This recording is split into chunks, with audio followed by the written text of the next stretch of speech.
adik-beradik saya yang lain nak fight, nak ambil duit tu, nak masuk mahkamah. Kalau si mati tu mencarum hibah, so apabila dia meninggal dunia, dia punya hibah tersebut yang dicarumkan tu tidak termasuk dalam aset yang dibekukan, betul? Tidak. Dan hibah ni dia tak difaraidkan.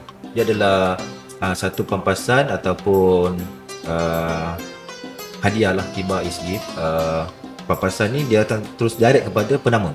Contoh, saya nak bagi kepada wife saya. So wife saya saja yang akan menerima. Dia tidak termasuk dalam sistem faraid tu. Masuk dalam sistem faraid. Oh, okey. Dia di dalam akta kewangan, kalau tak saya 2014 macam tu lah. Okey. Kalau contoh adik-beradik saya yang lain nak fight, nak ambil duit tu, nak masuk mahkamah pun tak boleh.